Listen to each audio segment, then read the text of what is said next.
जय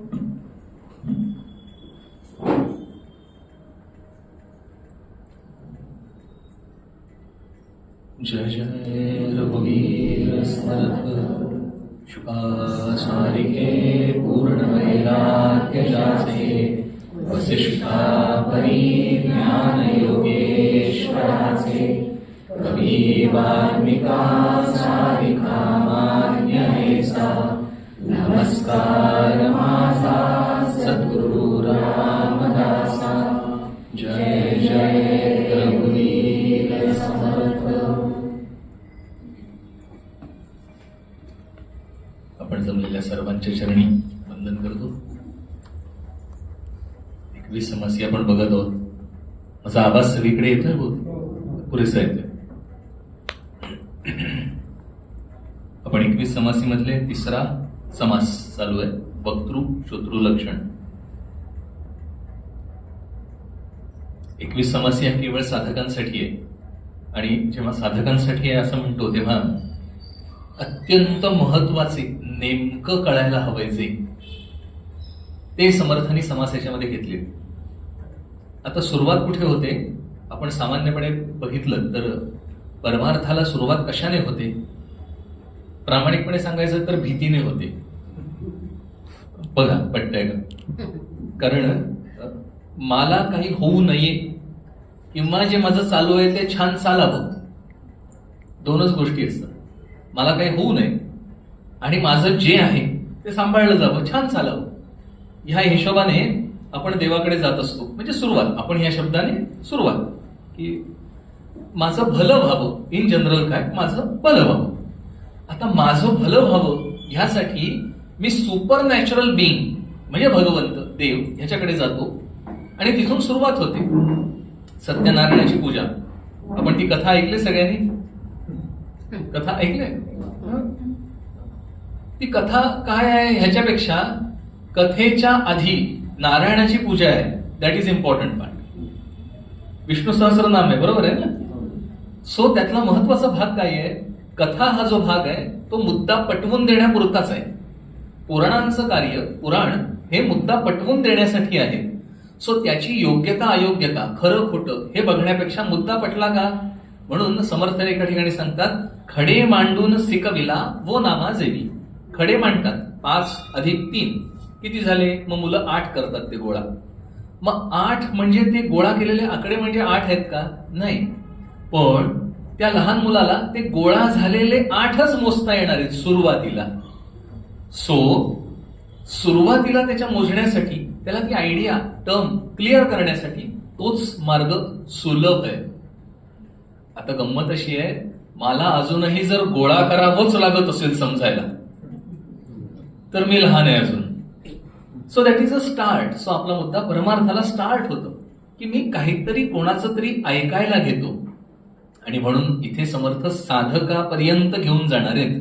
बद्धाचा सिद्ध करायचा आहे. सो पहिली पायरी काय आहे? काय ऐकावं आणि कोणाचं ऐकावं. म्हणून हे श्रोतृ वक्तृ लक्षण आहे. व्हाय फॉर दिस? हे कशासाठी? तर कोणाचं ऐकावं. वक्ता कसा पाहिजे म्हणजे श्रोता कसा पाहिजे हे पण सांगितलं बरं. म्हणजे माझ्यावर जसा गोळीबार आहे तसं तुमच्यावर पण आहे. So we both are under his range. म्हणजे त्यांच्या रेंजमध्ये आहोत आपण. पण एक बरं आहे, आपण त्यांच्या रेंजमध्ये आहोत. ते चांगलं आहे की नाही? सो त्यांच्या रेंजपेक्षा बाहेर जर गेलो की नाही तर बिघडलंय गणित. लहान असताना गणित शिकवायला आई बसली की साधारणपणे तिच्या हाताची लांबी मोजूनच मी बाहेर बसायचो. कसं लगेच पटलं की नाही तुम्हाला? रेंजच्या बाहेर पाहिजे म्हणजे आपण सुखरूप आहोत. मुद्दा सो ते आपल्याला धरणार आहे आणि शिकवणार आहे. मग काय शिकवायला घेतलं इथे समर्थांनी? तर श्रोतृ वक्तृ लक्षण. श्रोता कसा असावा म्हणजे ऐकायचंय ज्यांनी ते, पण ऐकायचा ऑलरेडी तयार आहे. कारण आपण आधी ठरवलंय ना, बद्ध आहे, त्याला साधकाला सिद्धापर्यंत अवस्थेपर्यंत न्यायचं आहे. So he is ready. त्याची लक्षणं नंतर. आता त्या माणसाने कोणाचं ऐकावं? हुम. कारण मला अगदी प्रामाणिकपणे आत्ता सुद्धा सांगा, युट्यूबला किती आहेत प्रवचनं? करोनाच्या आधी होती का? करोनाने सगळ्यांना सगळं ओपन करून दिलेलं आहे. ज्यांना ज्यांना आयडिया नाही त्यांची पण आहेत, ज्यांना ज्यांना आयडिया आहे त्यांची पण आहेत, ज्यांच्या आयडिया क्लिअर आहेत त्यांची पण आहेत, ज्यांच्या आयडिया क्लिअर नाहीत त्यांची पण आहेत. ते कसं युट्यूब निरपेक्ष काम करतं, सगळ्यांना आहे. प्रॉब्लेम तिथे घ्यायचं कोणाचं, तर तो सॉर्ट आउट करण्याचा विषय आहे. आणि ओळखायचं कसं ते इथे पुढच्या हे सगळं सांगायचं, कारण पुढच्या ओव्या ज्या आहेत त्या फार एक्सप्लेन कराव्या लागणार. कारण आपण जे या तिसऱ्या समासापर्यंत आलोय, एकंदरीत आपला वेग बघता माझ्या मते 15-20 वर्ष जाणार आहेत 21 समासीला.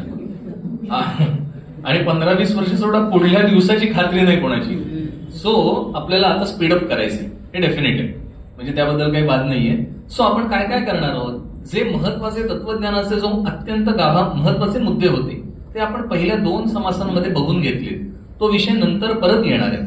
सो आताचा जो विषय आहे तो सामान्य स्तरावर माझ्या रोजच्या जीवनाला मी काय करू ह्याचा विषय आहे. कारण मी रोज परमार्थातलं काहीतरी श्रवण मात्र करायला पाहिजे, हे निर्विवाद सत्य आहे. समर्थ म्हणतात उपासना मूर्ती ध्यानी अथवा आत्मानुसंधानी. उपासना मूर्ती ध्यानी अथवा आत्मानुसंधानी, नाही तरी श्रवण मननी निरंतर, किमान एवढं तरी करा. आता उपासना आणि मूर्ती ध्यान किंवा आत्मानुसंधान हे जमेल असं आपल्याला वाटत असेल तर ते जरा कठीण प्रकरण आहे. पण आपल्यासाठी सोयीचं प्रकरण काय आहे, नाही तरी, हे जे नाही तरी आहे की नाही, किमान ते गीता सगळी सांगून झाली. मग भगवंत म्हणतो अर्जुनाला माम एकम शरणम व्रज अहम त्वा सर्व पापेभ्यो. मी तुला सगळ्यांना मुक्त करतो बाळा, फक्त शरण तर ये. कारण शरणागती हेच होत नाही. आपल्याला वाटतं आपण शरण आहोत, नाही. आपली डेफिनेशन क्लिअर करायला पाहिजे. मी शरण नाही. शरणागती याचा अर्थ मला दुसरं काही विषय असता कामा नये, पण त्या विषयाकडे आता नको जायला. सो शरणागती जशी पाहिजे ती होईल कशाने, नाही तरी श्रवण मननी, किमान ऐका. कोणाचं ऐका, संतांचं ऐका, जे सज्जन आहेत त्यांचं ऐका. आपल्याकडे ऋषीमुनींनी प्रचंड वाङ्मय निर्माण करून ठेवलेलं आहे. आणि एक अगदी समज काढून टाका की महाभारत, रामायण, पुराण, भागवत मला समजणार नाही, हा समज पूर्ण गैर आहे, म्हणजे गैरसमज आहे. आपल्याकडे एक स्टँडर्ड गीता प्रेस गोरखपूर यांची पुस्तकं येतात, किंवा चिपळूणकर आणि मंडळी पूर्वीच्या ह्याच्यातली प्रकाशनातली काही जी पुस्तकं असतील, आपण वाचायला घेतलं ना की सुरुवातीला समजत नाही, पण बिलीव्ह मी नंतर कळायला लागतं. त्या ग्रंथाची कृपा होते. फक्त मी कन्सिस्टंटली ते वाचत राहिलं पाहिजे रोज. या कुठल्याही सद्ग्रंथांचं रोज माझ्याच्याने जे इथे आता समर्थाना अभिप्रेत आहे ना, तर ते श्रवण मनन केलं गेलं पाहिजे. वक्ता कुठला आहे आपल्या सगळ्यांना माहितीये, परीक्षित राजा. माहिती ती कथा, भागवत आपण ऐकलं सगळे. परीक्षित राजाला शाप होता, तो 7 दिवसात जाणार, आणि तो बसला ऐकायला. आणि वक्ते मिळाले शुकाचार्य हे वक्ता आहे आणि ऐकणारा परीक्षित आहे. ऐकणारा परीक्षित आहे आणि तो योग्यतेचा आहे. फर्स्ट ऑफ ऑल परीक्षित इतका महान आहे की त्याने कली काळ त्याला त्याच्या राज्यात प्रवेश नव्हता, म्हणजे कलहच होत नव्हता त्याच्या राज्यात कोणाचाच. कली म्हणजेच कलह. विचार करा, कलह न होणे म्हणजे काय ताकद आहे त्या राजाची. आणि त्यासारख्या राजाला ती बुद्धी झाली आणि त्याने तो मेलेला साप त्या ऋषींच्या गळ्यात घातला आणि ऋषीपुत्राने शाप दिला. ज्या क्षणी शाप दिला त्या क्षणी ऋषी जे होते त्याने सांगितलं तू फार चुकीचं केलंस, हे नको तर करायला. ताकद आहे ऋषीपुत्रात, सामर्थ्य आहे, पण वापरायचंय कुठे ही अजून जाण नाही आलेली. And that is a problem. पण वापरून झाली ताकद, आता परिणाम भोगायचा आहे. परिणाम भोगायचा आहे म्हणून त्याने सगळं सोडलं आणि ऐकायला बसला. सो शुकाचार्य हे वक्ता आणि परीक्षित राजा श्रोता हे ऐकल्यावर असंख्य ऋषीमुनी लगेच गोळा येऊन बसले. सगळे गोळा झाले तिथे आणि प्रचंड मोठा मॉब जमा झाला. कोण? महान महान ऋषी मंडळी येऊन बसलेली आहेत. कारण आता योग्य श्रोता मिळाल्यानंतर वक्ता जे अमृत वर्षाव करणार आहे त्याच्यामुळे आम्हालाही अनायासे मिळून जाणार आहे. आळशावरी गंगा फुकट. पण ही सगळी जमलेली सामान्य नाही बरं, कारण त्याच्याशिवाय शुकाचार्य सांगणार पण नाही. मुद्दा ते ऐकायला जे बसले ते शुकाचार्यांचं 7 दिवसात मोकळा झाला तो. म्हणजे बंधन काही आत्मयाला बोलोची नाहीये ह्या स्थितीपर्यंत तो गेला आणि तो मुक्त झाला. सो स्पर्श केला जो सापाने, जो तक्षकाने तो चावला, तो त्याच्या स्थूल देहाला चावला, कारण ते स्थूल देहाचं प्रारब्ध आहे. ते स्थूल देह प्रारब्ध भोगेल, पण स्थूल देह म्हणजे मी आहे ह्या भावनेतनं तो मुक्त झालेला आहे. बस एवढा फरक आहे. आणि ते साध्य झालं 7 दिवसात. जर एकाला साध्य होऊ शकतंय याचा अर्थ सगळ्यांना साध्य होऊ शकतंय. या प्रकृतीचा नियम आहे. If it is possible for one, it is possible for all. फक्त त्याप्रमाणेचे रिसोर्सेस घ्यायला हवेत आपल्याला. मग श्रोता म्हणून वक्ता त्या तोडीचा पाहिजे. आणि मग तो कसा पाहिजे त्याबद्दल समर्थ म्हणतात, आपण मागल्या 9 उभी बघितलेली होती. समर्थ म्हणतात वक्ता पाहिजे उदास, जयाचे बोलणे निराश, जयाचे हृदय वसे आस, तो वक्ता नको. काय सांगितले ते समर्थांनी? वक्ता तो, मागच्या वेळी आपण बघितलेलं वक्ता तो जो शांत इत्यादी आपण गुणधर्म बघितले होते. यावेळेस समर्थ म्हणतात वक्ता पाहिजे उदास, तो उदास पाहिजे. तुम्ही उदास होऊ नका, तुमचे चेहरे हसतमुख ठेवा, कारण उदास या शब्दाने अर्थ आहे समर्थांना वैराग्यपूर्ण, परिपूर्ण वैराग्य. उदास कशासाठी? आपण म्हणतो ना एखादा व्यक्ती उदास झालेला आहे, जीवनासाठी उदास झालाय, म्हणजे त्यातलं ते निरस वाटायला लागलेलं आहे त्याला, असा तो उदास झालेला आहे. इथे समर्थ म्हणतात तो उदास कशा संदर्भात? तर माये संदर्भात तो पूर्ण उदास आहे. म्हणजे ह्या मायेतलं, ह्या प्रकृतीतलं हे दिसणारं भासणारं जे काही आहे त्याच्याबद्दल त्याला यत्किंचितही आशा उरलेली नाहीये. आपण जर मनुष्य जगतो कशावर? आशेवर जगतो, नाही का? असं झालंय का तुम्हाला झोपताना जर कोणी सांगितलं उद्या तू झोपलास की उठशील याची काही खात्री नाही, बिलीव्ह मी कोणी झोपणारच नाही. झोपल्यानंतर जर मी उठणार नसेल तर मी झोपतच नाही, कारण मी उठणार आहे, मला जाग येणार आहे, मी जिवंत राहणार आहे, ही मूलभूत संकल्पना असते. असं कधी वाटतं का आपल्याला मी उद्या उठलो नाही तर? असं येतो तरी का प्रश्न मनात? यायला पाहिजे. खरं आहे की नाही ते? आपण म्हणतो पुढल्या क्षणाची खात्री नाही, पण खरंच पटलेलं आहे का होते? बघा बघू बुवा, हा विषय सुद्धा नका घेऊ, कारण मृत्यू मी नाही हे सहनच होत नाही. कारण तो मूळ संकल्प आहे प्रकृतीचा, मी आहे. हाच तर तो मूळ संकल्प निर्माण झाला. इथेच तर ती माया निर्माण झाली, अहम, मी आहे. त्यामुळे मी नाही हे सहन होत नाही. आणि म्हणून ह्या सगळ्या चराचर विश्वाच्या ठिकाणी तो उदास आहे, वैराग्य आहे. समर्थ म्हणतात वक्ता पाहिजे उदास, ज्याचे बोलणे निराश. काय नाही होई असेच जो कोणीतरी वाचायला दिली तर म्हणतील हे काय लिहून ठेवलंय? एक तर उदास असावं, दुसरं निराश असावं. सगळी निराशावादी आहे हे प्रकरण. निराश म्हणजे आशारहित. ह्या सगळ्या मायेतील कुठल्याही, म्हणजे प्रकृतीतील, म्हणजे ह्या चराचर पंचभौतिक विश्वाबद्दल त्याला आशा असता कामा नये. निराश म्हणजे आशा नको कशाची, काही ह्यातनं मी मिळवीन. मला पक्क वाटतंय, खरं सांगा, धडपड आपली मिळवण्याची कशात असते? सगळ्या वस्तूंमध्ये असते. पैसा, अमकं तमकं, एव्हरीथिंग. सो तर त्याच्याबद्दल तो आशा रहित पाहिजे, त्यातलं काही नको. आणि ही खूप मोठी स्थिती आहे. ही वैराग्य परिपूर्णतेची स्थिती आहे. आणि बिलीव्ह मी, ते वैराग्य तसं लाभणं म्हणून तर ते शुकाशा सारखी. काही नको आहे ह्यातलं. आणि आता ह्यातलं काही नको आहे हे केव्हा होतं? माणसाला ना मिळाल्याशिवाय दुसरं सोडत नाही तो. काहीतरी दुसरं मिळाल्याशिवाय पहिलं कधीच सोडत नाही.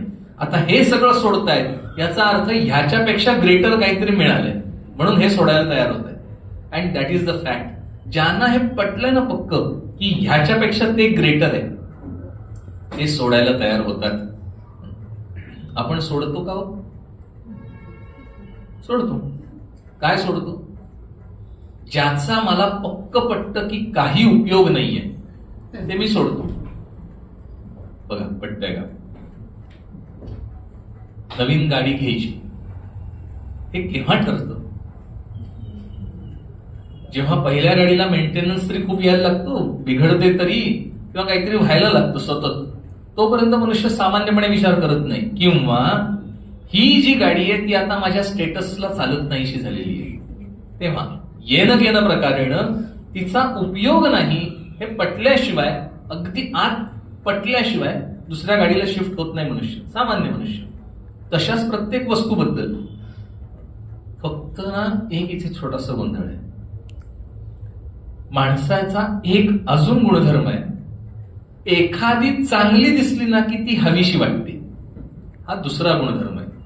मग आपल्याकडची नकोशी होते, इन रिटर्न त्याच थिअरमवर येतो, आता ही नको, आता ही नको. हे होणं कशा संदर्भात? ह्या पंचभौतिक विश्वासंदर्भात. सगळ्याबद्दलच आता हे नको की वैराग्य झालं. आणि तिथे जाण्यासाठी, ते मिळवण्यासाठी, तशी स्थिती येण्यासाठी मला ऐकावं लागतं. कोणाचं? ज्यांना पटलंय आता हे नको, त्यांचं ऐकावं लागतं. म्हणून समर्थ इथे म्हणतात, ज्याला आशा नाहीये, ज्याला स्वतःलाच आशा नाहीये, त्याचं बोलणं पण तसंच असतं. ज्याला स्वतःला आशा आहे, व्हॉट डू यू एक्सपेक्ट? ज्याला हवंय तो काय सांगणार आहे? तेच सांगणार आहे. जे आत आहे ना ते बाहेर येतं की नाही? तुम्हाला हो म्हणावं असं नाही वाटत आहे, कारण आपण ना असंख्य आत दडवून ठेवलेल्या गोष्टी असतात. हा आपला नित्याचा अनुभव आहे, दॅट्स अ फॅक्ट. पण किमान आत जे आहे ना ते कुठून बाहेर येतं? ते डोळ्यातून बाहेर येतं. डोळे बोलके असतात. आपल्याला वाटतं आपण दुसऱ्याला बनवलं, पण डोळे काहीच लपवत नाहीत, पक्क समजा.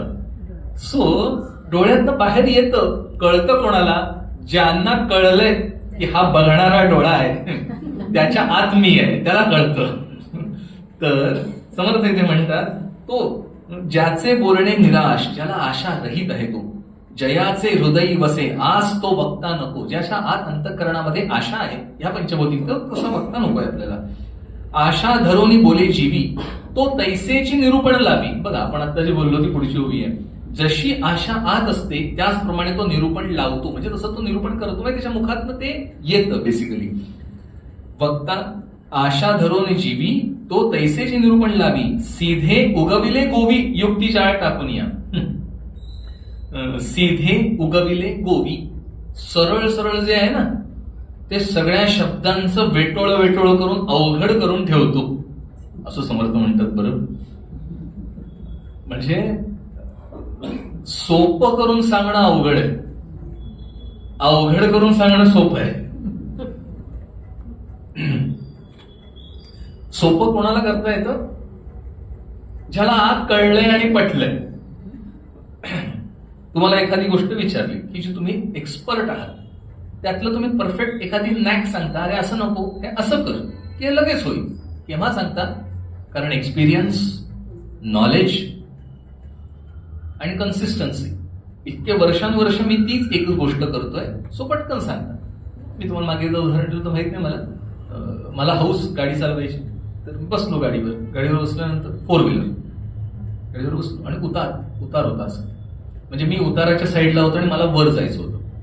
आता बरोबर मी जेव्हा टर्न घेतला, यू टर्न उंच त्या वेळामध्ये समोरून कोणतरी आला आणि मी ब्रेक दाबल्यानंतर माझी गाडी थांबली, तो गेला निघून. Next problem.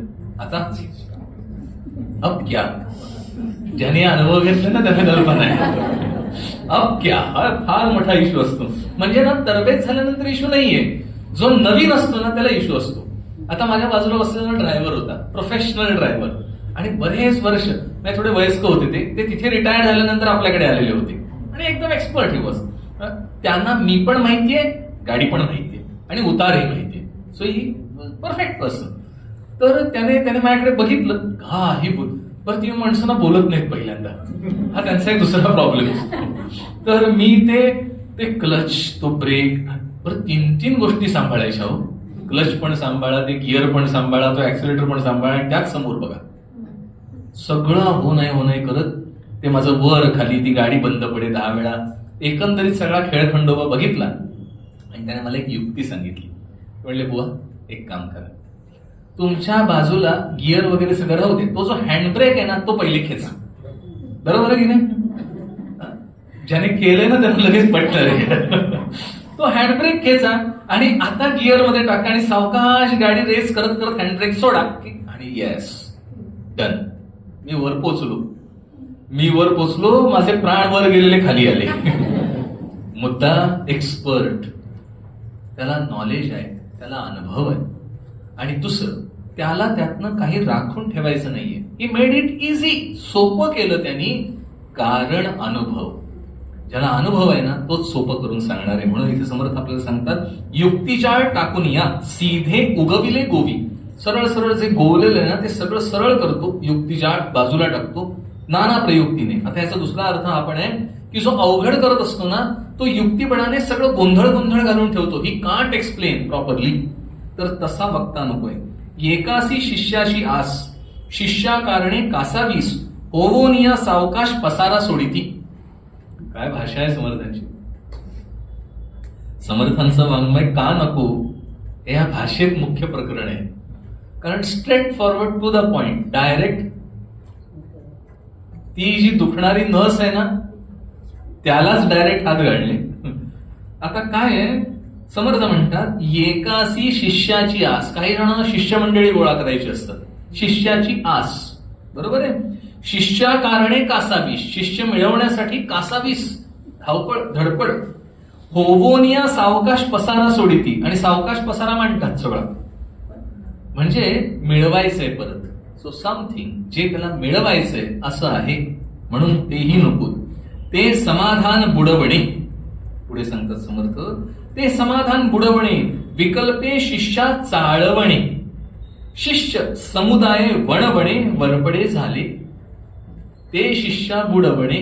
त्याने घडतं काय, समर्थांनी सद्गुरु लक्षणात सांगितले ती ओवी इतकी छान आहे. ऐसे गुरु अडक्याचे 3 मिळाले तरी त्याच्यावेत, एका अडक्याला 3 मिळाले. म्हणजे समर्थांनी एका ह्या 1/4 ओवीमध्ये इतकं सांगितलंय, एका अडक्याचे 3, एका पैशाला, एका रुपयाला समजा 3 गुरु मिळाले विकत.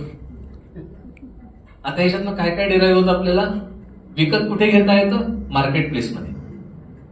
म्हणजे बाजार जिथे मांडलाय तिथे, म्हणजे जे बाजारात मिळतात ते, म्हणजे जाऊ दे नको पुरे झालं, तुम्हाला कळलं भाबो.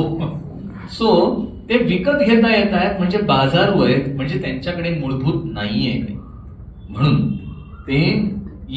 ते समाधान बुडवणे. आणि अशांच्या ठिकाणी आपण समाधानासाठी जात असतो. आपली सगळी धडपड कशासाठी आहे, बद्धापासून मुक्त व्हायचंय आपल्याला, तिथपर्यंतची धडपड आहे. आणि मुक्त होणे याचा अर्थ समाधानाच्या शेवटच्या टोकापर्यंत आपल्याला जायचं आहे.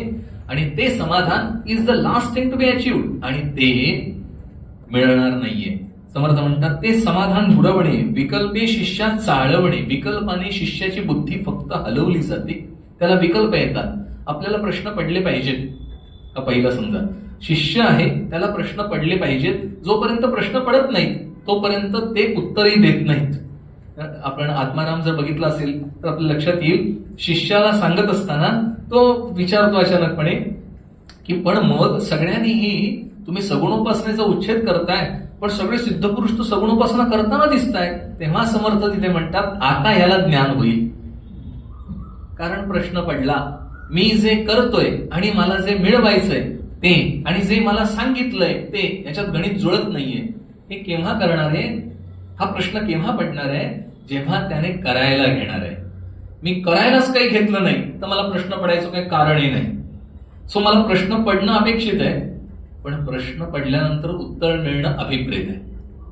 आणि ते मिळण्याची जागा कुठली, समर्थ म्हणतात ते समाधान बुडवणे विकल्पे शिष्या चाळवणे. विकल्पाने शिष्य फक्त चाळवला जातो. शिष्य समुदाय वणवणे वरपडे झाले. फक्त शिष्यांचा समुदाय वाढतो, त्या शिष्यांना समाधान मात्र होत नाही. समर्थांची परीक्षा घेण्यासाठी एक सद्गुरू होते, मोठे महान शिस्तपुरुष होते. आणि त्यांना कोणतरी सांगितलं ते समर्थ रामदास म्हणून आहेत, आणि त्यांचा हल्ली खूप बोलबाला झालेला आहे. समर्थांचे शिष्य खूप वाढलेले होते. तर आता ते जे साधू पुरुष होते त्यांना माहितीच समर्थांची योग्यता काय. पण आता ह्याच्या डोक्यात विकल्प आलाय ना, मग ते म्हणाले आता कसं असतं ना, प्रत्येक शिष्याला आपला गुरु मोठा वाटत असतो. दिस इज अ प्रॉब्लेम. हा आपल्या डोक्यातला प्रॉब्लेम आहे, हा गुरूंच्या डोक्यातला प्रॉब्लेम नाहीये. कारण साधू दिसती वेगळा आले, पण ते स्वरूपी मिळाले, अवघे मिळवून एकच झाले. कुठे? देहातीत वस्तू. देहाने वेगवेगळेच आहेत, व्यवहाराने वेगवेगळेच आहेत, पण देहातीत स्थितीत आहेत ते, आणि ती एकच आहे, त्याच्यात भिन्न नाही. शिष्याचा प्रॉब्लेम, त्याला वाटलं आपल्या गुरूंपेक्षा हे गुरूंचे मोठेपणा. मग तो म्हणला जा ही वाटी घे आणि समर्थांकडे जा आणि त्यांना विचार, त्यांना सांग मी विचारलंय म्हणून. काय? याच्यामध्ये ब्रह्म भरून द्या. तो शिष्य म्हणतो हा अब आएगा मजा, म्हणून तो जातो आणि समर्थांना म्हणतो माझ्या गुरूंनी ह्याच्यात ब्रह्म, बरंच आहे कथा, मी शॉर्ट मध्ये सांगतोय, तर ते ह्याच्यात ब्रह्म भरून द्या. समर्थ म्हटले देतो ब्रह्म भरून. तो म्हणला हा, हे पकडले गेले. आणि नंतर समर्थांनी वाक्य सांगितलं, पण आधी त्याच्यात आहे ते रिकामं करून तर आण. मग तिथे तो शरणागती पत्करली त्याने. खरं आहे बाबा. सो शिष्याचा विकल्प आहे, तो विकल्प गेला पाहिजे आणि तो संकल्पात टर्न झाला पाहिजे, तो ज्ञानात टर्न झाला पाहिजे. इथे समर्थ म्हणतात ते समाधान बुडवणे, विकल्पे शिष्य चाळवणे, शिष्य समुदावे वणवणे वरपडे झाले. पुढे ते लुलू बराडे बापुडे. ते लुलू बराडे बापुडी, शिष्याकारणे कुडकुडी, सर्व काळ होता ती वेडी, त्यांचे वक्तृत्व नको. ते समर्थ म्हणतात त्यांचं वक्तृत्व नको, कारण त्या वक्तृत्वाने समाधान नाही होणार. काय सांगितलंय? ते लुलू वराडे बाकुडी, म्हणजे अत्यंत लोलंगत असतात, म्हणजे विषयांच्या ठिकाणी ज्यांची वृत्ती स्थिर आहे, म्हणजे विषयासक्त आहे. थोडं सोप्या भाषेत विषयासक्त आहेत ते. आणि ते बापुडे आहेत सगळे. बापुडे म्हणजे अत्यंत, ज्यांना इच्छा आहे ना, ज्यांना वासना आहे, त्यांच्या ठिकाणी दैन्य असतं, कारण वासनेला दैन्य आहे. तेव्हा वासना आली की दैन्यत्व आलंच, ते त्याला जोडूनच येतो, ते रिमूव्ह नाही करता येत. म्हणजे जास्वंदीचा लाल रंग जास्वंदीच्या फुलापासून वेगळा निघणार आहे का? नाही. लक्षात आलं? जास्वंदीचं फुल डोक्यात आलं सगळ्यांच्या, लाल रंग, तर तो रंग जास्वंदीच्या फुलापासून तो एकच आहे. तसं वासनेबरोबर, इच्छेबरोबर ते दैन्य असतं आणि तेच माया आहे. ते दैन्यत्व हेच मलिनत्व आहे आणि ते गेल्याशिवाय ते जेवढं शुद्ध होईल तेवढं ते ब्रह्मशुद्ध आहे. म्हणून वासना जोपर्यंत जात नाही, मलिनत्व जात नाही, तोपर्यंत त्या शुद्धत्वाकडे जाणारच नाही. आता मलाच मलिन पदार्थात लोळायचंय आणि मला शुद्ध परब्रह्माकडे जायचंय. How is it even possible? नाहीच होणार आहे. कितीही सर्फ एक्सेलने सांगितलं तरी चिखलात बुडवलेलं कापड पहिल्यासारखं होत नाही. अनुभव घेतलाय? मला कुठल्या कंपनीवर नाही बोलायचंय, मला उदाहरण द्यायचं होतं. म्हणजे समर्थ एका ठिकाणी सांगतात ते काय, म्हणजे त्याचा अर्थ आहे की डुक्कर जसं उकिरड्यामध्ये लोळतं, त्याला स्वान पंगती कशी मिळणार? नाही मिळणार, कधीच नाही मिळणार. म्हणून ते नको, हे झाल्याशिवाय पाऊलच नाही. म्हणून जो वक्ता आहे त्याच्या ठिकाणी हे असता कामा नये. शिष्याकारणे कुडकुडी, सर्व काळ होता ती वेडी, त्यांचे वक्तृत्व नको. जो गुरु विश्वाचा, जेथे अंकुर नाही भेदाचा, तोची वक्ता अपाणांचा सकळासी बोधी. इथे वक्ता कसा असावा हे निगेटिव्ह सांगून झालं. आता नाव पॉझिटिव्ह. काय सांगितलं समर्थांनी? जो गुरु विश्वाचा, जो विश्वाचा गुरु आहे. आता विश्वाचा गुरु म्हणजे प्रत्येक जणच विश्वाचे गुरु आहेत. जे त्या पदाला जातात ते विश्वगुरुच असतात असं धरा. कारण विश्व जिथे आहे तो मायेचा प्रांत आहे, ते त्याच्या बाहेर गेले, त्याच्या वर आहेत. गुरु म्हणजे कुठे असतो? त्याच्या वर असतो. आपल्या सगळ्यांना माहिती असेल सांगून ठेवतो, आपल्या शास्त्रानुसार राजदंड जो आहे ना, त्याच्यावर धर्मदंड आहे सगळ्या ठिकाणी. म्हणजे राजा प्रभू रामचंद्र आहेत, पण त्यांच्यावर वसिष्ठ आहेत. राजा चंद्रगुप्त मौर्य आहे, पण त्यांच्यावर चाणक्य आहे. आणि हे एव्हरीवेअर हक्कबुक्क राय आहेत, त्यांच्यावर विद्यारण्य स्वामी आहेत. प्रत्येक ठिकाणी त्याच्या आधीच्या सगळ्या पिढ्या काढून बघा. तुम्हाला सांगतो, दैत्य आणि देव यांचं युद्ध सुरू झालं. युद्ध सुरू झाल्यानंतर देवांनी प्रचंड पराक्रम केला आणि दैत्यांना, राक्षसांना हरवलं. आणि त्यांच्या लक्षात आलं आपल्याकडे गुरु नाहीये, गुरुचं बळ नाहीये, आणि म्हणून शुक्राचार्यांकडे गेले आणि त्यांनी शुक्राचार्यांना गुरु करून घेतलं. आता आपल्या समोर जे सिरियल मध्ये दैत्य, देव आणि दैत्यापैकी दैत्य येतात ना, ते शिंगबिंग असलेले, तर ते थोडेसे काढून टाका. कारण दैत्य वेगळे, दानव वेगळे, राक्षस वेगळे, हे वेगवेगळे आहेत. त्यापैकी देव, दिती आणि अदिती ह्यांचे जे पुत्र आहेत, तर तुम्हाला आयडेंटिफाय करता येणार नाही यातले नक्की देव कोण आणि दानव कोण. लक्षात आलं? कारण ते दोघेही समान तेजस्वी आहेत, दोघेही समान पॉवरफुल आहेत, दोघेही समान दिसायला आहेत. पण आपल्याला ते तो पंच बसावा ना, म्हणून ते सिरियल मध्ये तसं दाखवतात, शिंगबिंग. म्हणजे नाही तसं नाही, ते वेगळ्या लोकांना आहेत ना. Coming back to the point, तर त्यांच्या युद्धामध्ये त्यांना लक्षात आलं आपल्याला गुरु नाहीये, आणि म्हणून शुक्राचार्य, गुरुचं बळ पाहिजे राजाला, कारण त्यांचंही राज्य आहे, आणि राज्य आहे म्हटल्यानंतर राजदंडाच्या वर असणारी पोस्ट रिकामी नाही ठेवून चालत, ते धर्मदंड आहे.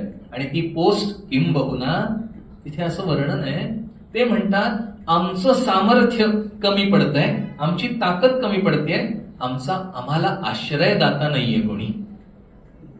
त्यांना वाटते आश्रयदाता पाहिजे, आणि हे लक्षात ठेवण्यासारखी गोष्ट आहे. म्हणून इथे समर्थ म्हणतात जो गुरु विश्वाचा, जो अंकुर नाही, जेथे अंकुर नाही भेदाचा, जिथे भेदाचा अंकुर नाही, भेद कुठे निर्माण झालं? द्वैत आलं, भेद झाला, आणि तो जो अंकुर आहे, तो जो प्रणव, तो जो अहम अस्मी असं जे स्फुरण आहे, त्या स्फुरणाच्याही जे पलीकडे स्थित आहेत सतत, जेथे अंकुर नाही भेदाचा, तोची वक्ता आपणांचा सकळासी बोधी, तोच खरा वक्ता, आणि तो सकळांना बोध करून देतो.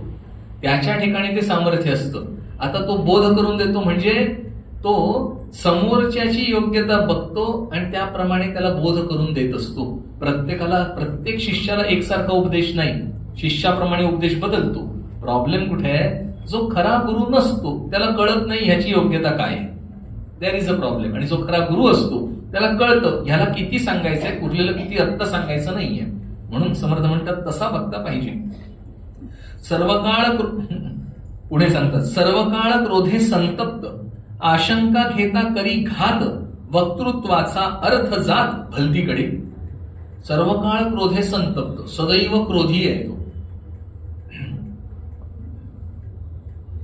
क्रोध हा अवघड विषय आहे. आणि क्रोध येतो केव्हा? सामान्यपणे क्रोध येतो केव्हा? न होता मनासारखे. दुःख मोठे ते क्रोध मोठे म्हणायला हवं आपल्याला. सो मनासारखं नाही झालं म्हणजे काय घडतं?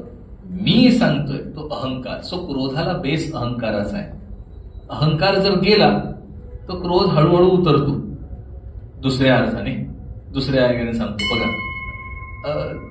काही काही माणसं फार कडक असतात तरुणपणी, आणि ती वयस्क झाली ना की एकदम मऊ होताना दिसतात. वाय? असा अनुभव घेतला? मी चुकीचं विचारतो. Yes, that's the rule. हा बरोबर आहे, असं होत असतं. वाय? कारण ऍक्सेप्टन्स वाढतो.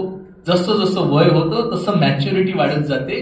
तसं तसं ऍक्सेप्टन्स वाढतो. तसं तसं आपण म्हणतो लेट इट बी, रहने दो. हे मॅच्युरिटी येत जाते. त्याला म्हणायचं लोणचं मुरलं. आहे का? पट्ट्या का? सो ऍक्सेप्टन्स वाढणे म्हणजे काय घडलं? मी अहंकाराला मुरड घातली. That's all. आणि म्हणून समर्थ म्हणतात त्याच्या ठिकाणी अहंकार खूप आहे तर त्याला क्रोध येणार आहे.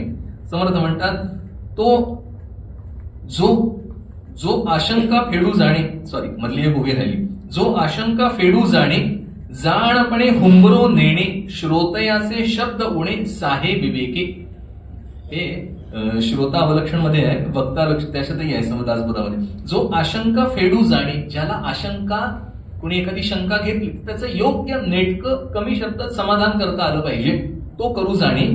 जाणपणे हुंबरो नेणे, जाणपणाने हुंबरणे, हुंकार आपण करतो की नाही, तर तो हुंबरून येणे म्हणजे तो अहंकार त्याच्या शब्दातनं व्यक्त होत नाही.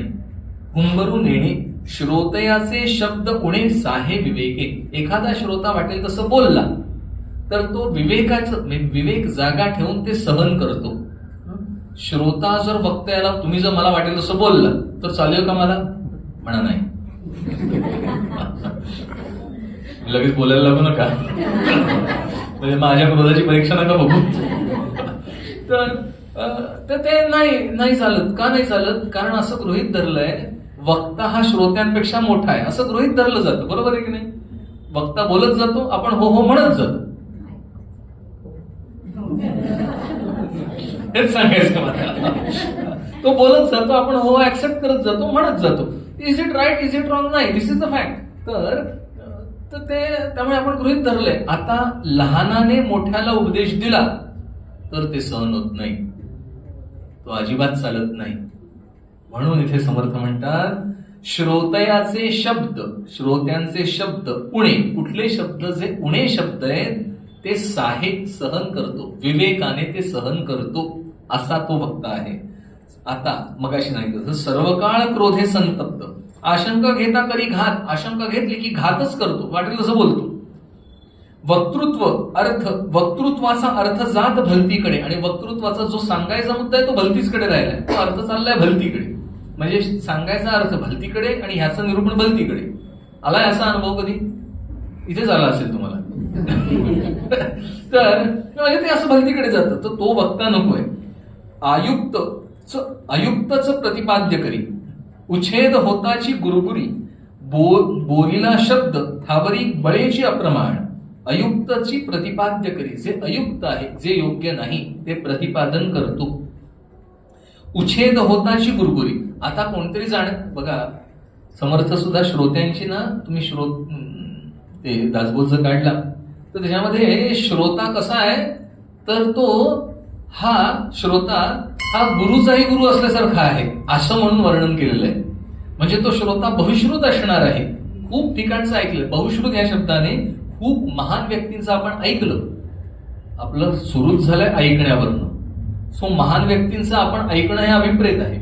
आणि असं मी खूप महान व्यक्तींचं जेव्हा ऐकतो तेव्हा त्या महान व्यक्तींच्या उद्गारामध्ये सामर्थ्य असतं आपल्या ठिकाणच्या संकल्पना नीटनेटक्या घडी बसवण्याचं. त्या शब्दांमध्ये सामर्थ्य असतं. ते एका वाक्यात खूप काही गोष्टी एक्सप्लेन करून जात असतात. एकदा का आपली पठडी नेटकी बसली आणि त्या पठडीमध्ये दुसरं काहीतरी ऐकायला आलं की बिघडतं गणित. हे 100% बिघडतं. म्हणून इथे म्हणतात असा श्रोता असला की जो बहुश्रुत आहे, ज्याने खूप चांगल्या लोकांचं आणि खूप महान गोष्टी ऐकलेल्या आहेत, त्याने याचं वक्तव्य खोडलं की सगळं बिघडलं गणित. समर्थ म्हणतात अयुक्तची प्रतिपाद्य करी, उच्छेद होताची गुरुगुरी. आता ते उच्छेद केला कोणीतरी की राग येतो. बोलीला शब्द थावरी बळेची अप्रमाण. जो बोललेला शब्द आहे तोच धरून बसतो, बळेचं अप्रमाण जे आहे तेच प्रतिपादित करत राहतो, असा तो असतो. बोलता बोलता येती बळा, हात पाये कापती चळचळा, क्रोधे उकावती वेळोवेळा शीघ्र कोपी. लक्षण दिले. बोलता बोलता कापी चळचळा, क्रोध आल्यानंतरची परिस्थिती आहे. बोलता बोलता राग येतो आणि वाटेल तसं थरथरायला लागतो. हातपाय कापी चळचळा, हातपाय कापायला लागतात. क्रोधे उकवती वेळोवेळा, क्रोधे उकावती वेळोवेळा शीघ्र कोपीचे. प्रचंड शब्द, आणि मग शब्द बदलतात, शब्दांची भाषा बदलते. राग आल्यानंतर आपलं काय काय होतं ते सगळं वर्णन केलं बघा इथे. म्हणजे वक्त्याचं होतं, वक्ता काय माणूसच आहे. सो आपलं जे होतं तेच त्याचं होतं. बोलता बोलता येती बळा, एका श्वासे बोलतची राहे, नेत्रे भोवडुनी गरगरा पाहे, दुसऱ्याचे वक्तृत्व न साहे आपणापुढे. इथे द्वेष आहे. क्रोध झाला, आता द्वेष. आता काय सांगितलं समर्थांनी? एका श्वासे बोलतची राहे, बडबड करतच राहतो. माझ्याकडे बघू नका. बोल एका श्वासे बोलतची राहे, एक श्वास घेऊन सतत, थोडक्यात सतत बोलत राहतोय. नेत्रे भोवडूनी गरगरा पाहे, आणि मग डोळे उघडून सगळीकडे गरगरा बघतो, क्रोधाने बडबड करत राहतो. दुसऱ्याचे वक्तृत्व न साहे, आणि दुसरा बोलायला लागला की माझ्या पुढे बोलतोय, हे सहन होत नाही. असं आपलं पण होतं की नाही? दुसरा आपल्या पुढे बोलायला लागला की आपल्याला सहन होतं का? नाही, तुम्ही आता नाही म्हणाच. तर बोलता बोलता नीच उत्तरे, ताडीत उठले परस्परे, श्रोते वक्ते रुधिरे उभे नाले. हे त्यावेळेचं वर्णन आहे. दोघही, श्रोता आणि वक्ता, दोघं, वक्ता बोलायला लागला आणि श्रोत्याने ते खोडून काढलं की दोघं एकमेकांना हाणामारी करायला लागले आणि रुधिरे नाले, रक्ताने अंघोळ झाली दोघांची.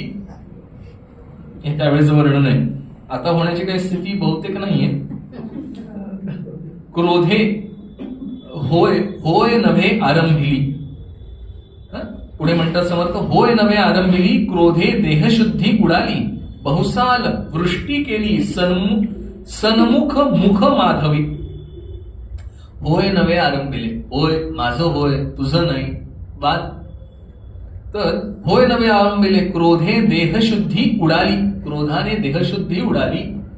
काय देह विसरतो आपण, क्रोध आला ना की आपल्याला विसर पडतो सगळ्याचा, विवेक जातो. बेसिकली क्रोध आल्यानंतर घडतं काय तर विवेक नाहीसा होतो. योग्य काय आणि अयोग्य काय हे आपण हरवून बसतो, ती स्थिती आहे.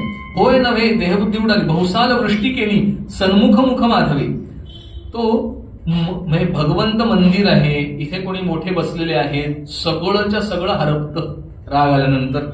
बहुसाल वृष्टी केली आणि ती मग मुखावाटे वाटेल ते शब्द उच्चार सुरू झाले. थोडक्यात विवेक नष्ट झाला. बोलता बोलता नीच उत्तरे ताडीत उठले परस्परे, श्रोते कल्होळ उठिला एकसरा, केला पुस्तकाचा घुसमारा. समर्थाने शब्द छान वापरला. कल्होळ उठिला एकसरा, सगळा कल्लोळ उठला, वादांग उठलं. केला पुस्तकाचा घुसमारा, पुस्तकांचा घुसमारा केला. म्हणजे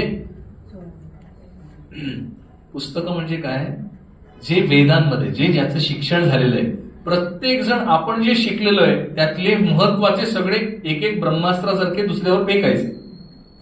हे माझ्या या म्हणण्याला आधार कशाचा, ह्या पुराणातलं हे ह्याचा आधार, मग तो म्हणणार त्या पुराणातलं हे माझा आधार. वाद, थोडक्यात वाद.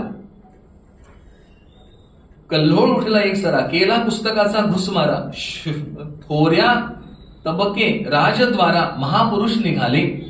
थोऱ्या तबके थोड्या वेळाने राजद्वाराला निघाले. पूर्वीच्या काळी वाद झाल्यानंतर लगेच निवाडा होत असे. राजद्वाराला जायचं आणि तिथे समोर ठेवायचे. मग राजे लोक जे होते त्यांच्याकडे सामान्यपणे पूर्वी फार सगळ्या क्षेत्रातली महान महान मंडळी त्यांच्या दरबारात असायचीच आणि त्यामुळे तिथे त्याचा निवाडा होत असे आणि गंमत म्हणजे ऑन द स्पॉट होत असे. पुढे जाऊया आपण आता.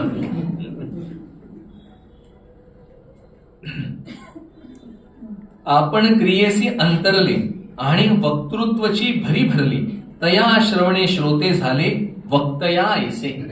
आपण स्वतः क्रिया अंतरले म्हणजे बोलणं एक आणि क्रिया एक, क्रियेपासून वक्त्याचं अंतर झालं आणि वक्तृत्वाची भरी भरली आणि मग वक्तव्य केलं. तया श्रवणे श्रोते झाले वक्तया, म्हणजे जसा मग तो वक्ता आहे जे तो बोलतोय त्याप्रमाणे ऐकणारे सुद्धा तसे तसे होत जातात. आपण एखादी गोष्ट बोलायला लागलो तर रामचरित्र आहे, रामकथा आपण ऐकायला लागलो की हळूहळू आपल्या ठिकाणी ते रामायण अंगात शिरायला लागतं. म्हणून तर सातत्याने ते श्रवण मनन चिंतन करावं, कारण ते जे वक्ता आहे तो जे बोलतोय त्या शब्दांचा आपल्या अंतःकरणावर परिणाम होत जातो. आता समजा असा वक्ता असेल तर त्याप्रमाणे आपल्या अंतःकरणावर परिणाम होणार आहे. म्हणून आशा धरून वक्ता बोले तेथे श्रोते नागविले, शृंगारिक वचने चेवले साधक जैसे. इथे उदाहरण दिले, आशा धरून वक्ता बोले. आता वक्त्याला जर आशा असेल, मग मी सांगितलं आशा सोडण्यासाठी वक्तव्य ऐकायला आपण येऊन बसतो प्रवचनाला, आणि बोलणारा जर आशा अधीन असेल तर इथे येऊन बसल्याचा फायदा झाला का तोटा झाला? 100% तोटा झाला, 100% तोटा झाला. मी ती आशा सोटावी माझ्या रोजच्या दिनचर्येमध्ये, माझ्या रोजच्या कार्यक्रमांमध्ये मी सगळं काही मिळवायसाठी धावपळ करतो, कुठेतरी मी सत्वगुणात जावं म्हणूनच मी चांगलं श्रवण व्हावं म्हणून प्रवचन कीर्तन मंदिर इत्यादी ठिकाणी जात असतो. आणि ते जर त्या वक्त्याप्रमाणे नसेल तर माझी ती अवस्था होणार आहे. म्हणून समर्थ इथे म्हणतात, बहुश आशा धरोनी वक्ता बोले तेथे श्रोते नागविले, शृंगारिक वचने चेवले साधक जैसे. ज्याप्रमाणे साधकाने शृंगारिक काही ऐकायचं नाहीये हा नियम दिलेला आहे, आणि ते जर ऐकलं साधकाने तर तो त्याच्या मूळ स्थितीपासून घसरण्याची जशी शक्यता तशीच ह्या श्रोत्याची त्या वक्त्याकडनं ऐकल्यामुळे शक्यता होणार आहे. म्हणून समर्थ आपल्याला सावध करतात, बहुश्रवणे घटेल ज्याला, बहुश्रवणे घटेल ज्याला, ताडे तोडे शिकोनी आला, तया वक्तृत्वे श्रोतयाला स्वहित न घडे. खूप ठिकाणी फिरला, तोडे तोडके सगळे श्रवण केले, असं करा म्हणजे असं मिळेल. ऐकता आपण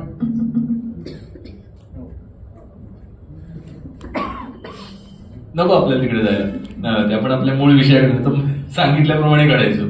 सो इथे समर्थ सांगतात की असं जे श्रवण आहे त्याचा उपयोग होत नाही कधी. काहीतरी ताडेतोडे असं केलं म्हणजे मला व्यवहारातलं काहीतरी मिळेल, व्यवहारातलं म्हणजे मागेतलं सोडण्यासाठी आपण इथे येतोय. बहुश्रवण घटेल झाला, ताडेतोडे शिकवून आला, कुठून तरी काहीतरी शिकून आला, तया वक्तृत्वे श्रोतयाला त्याने स्वहित होणार नाही असं समर्थ सांगतात. वक्ता पाहिजे अनुभवाचा, ज्ञाता नसावा पुस्तकींचा. या अवघडे प्रकरण. पुस्तक ज्ञाने श्रोतयाचा भ्रम तुटेना सर्वथा. काय स्वच्छ मराठी आहे, काय एक्सप्लेन करायला हवंय का? काय समर्थ सांगतात? वक्ता पाहिजे अनुभवाचा. दासबोधामध्ये अशीच ओवी आहे, वक्ता पाहिजे साचार अनुभवाचा, अशी शेवटचं ते चरण आहे.